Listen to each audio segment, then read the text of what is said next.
매일 성경과 함께하는 오늘의 큐티 시간입니다.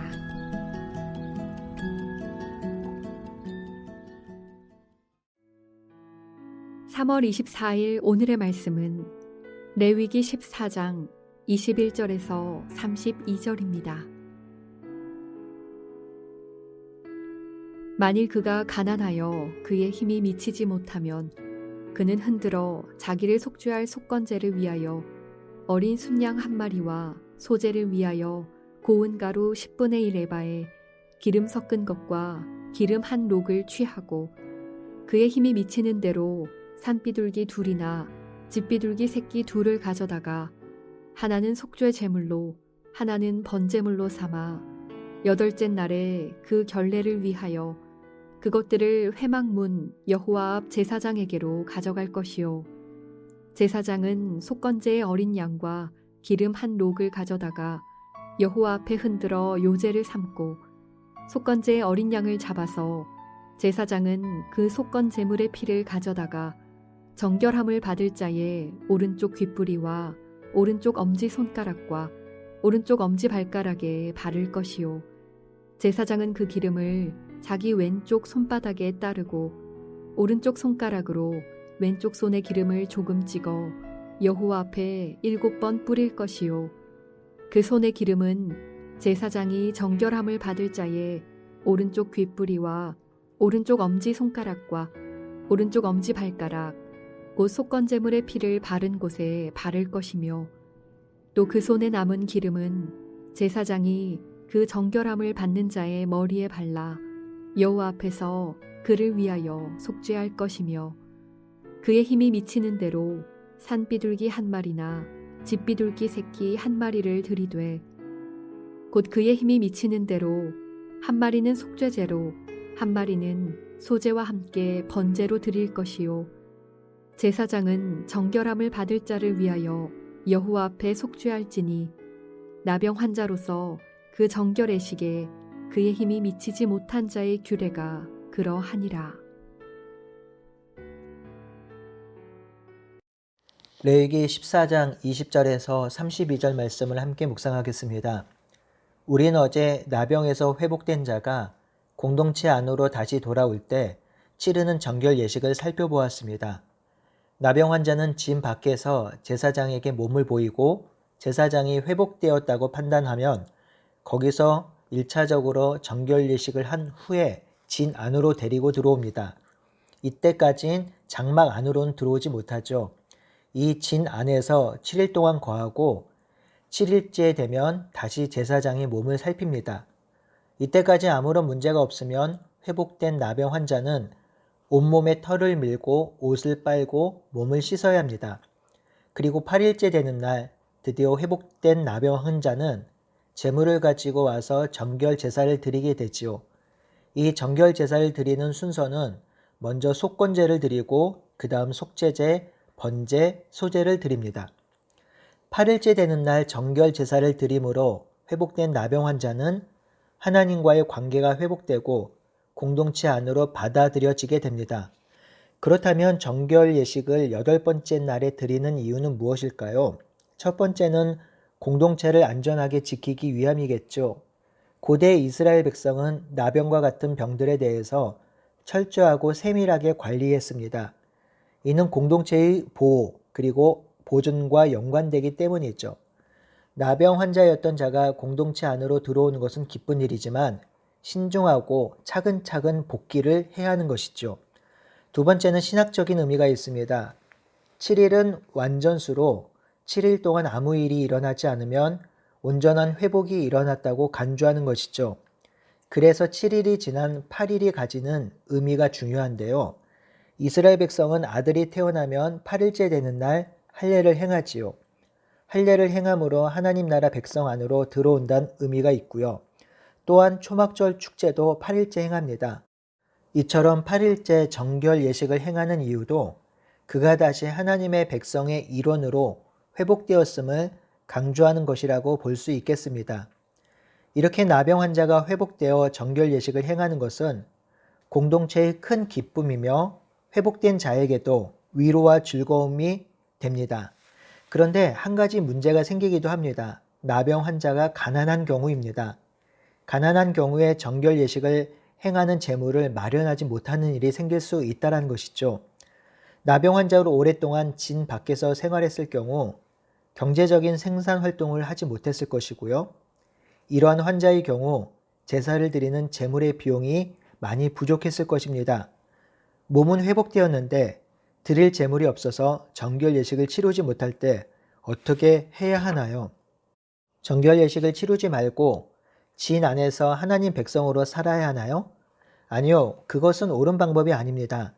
정결 예식, 즉 하나님께 드리는 제사는 어떤 경우에도 인간이 인위적으로 멈출 수 없으며 거부할 수 없습니다. 이스라엘 백성의 왕이시며 주인 되신 하나님이 이스라엘 백성에게 임재하고 교제하는 가장 중요한 수단이 바로 제사입니다. 그러니 제사를 드리지 않거나 포기할 수는 없지요. 그래서 하나님은 한 가지 방법을 제시합니다. 21절에 있는 바와 같이 정결 제사를 드려야 하는 자가 가난하여 그 힘이 미치지 못하면 그 힘이 미치는 만큼 준비하여 제사를 드리는 것입니다.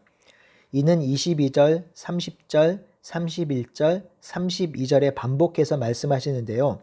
바로 힘이 미치는 대로 준비하라는 것입니다. 할 수 있을 만큼 준비해서 제사를 드리라고 합니다.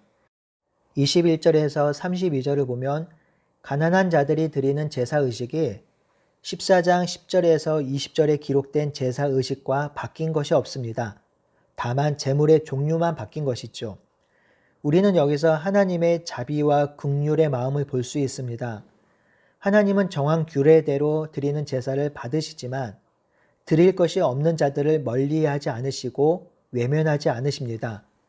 가난은 그들의 잘못이나 죄가 아니기 때문입니다. 하나님은 세상과 다르게 가난한 그의 백성을 살피시고 인도하시고 보호하십니다. 그들이 가난하여서 소외받지 않고 가진 것이 없어서 배제되지 않도록 지키시고 인도하십니다. 이것이 하나님의 마음이지요. 이 하나님의 마음이 우리의 마음이 되길 바랍니다.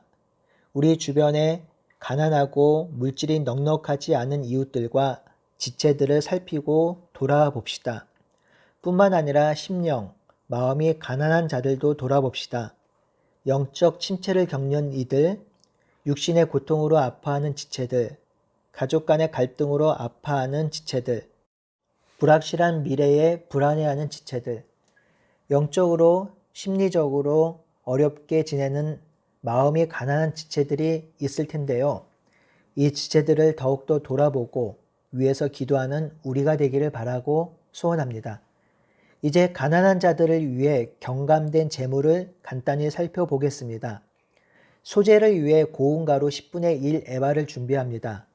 원래는 10분의 3 에바를 준비해야 하는데 10분의 2 에바가 줄어든 것이죠. 또한 속죄제와 번제를 드리기 위해 각각 순양과 암양을 준비해야 하는데 가난한 사람은 집비둘기 2마리나 또는 산비둘기 2마리를 준비하면 됩니다. 이렇게 소제와 번제, 속죄제물은 경감이 됩니다. 그런데 한 가지 눈여겨봐야 할 것이 있습니다. 24절에 보면 속건제물은 감량이 되지 않는 것입니다. 가난하던 그렇지 않던 어린 순양을 제물로 드려야 합니다. 이는 예외가 없습니다. 왜 속건제물을 드리는 제물은 예외가 없을까요? 그것은 속건제가 나병 환자의 정결 예식의 가장 핵심이 되는 제사이기 때문입니다. 속건제는 보상의 의미가 있지요.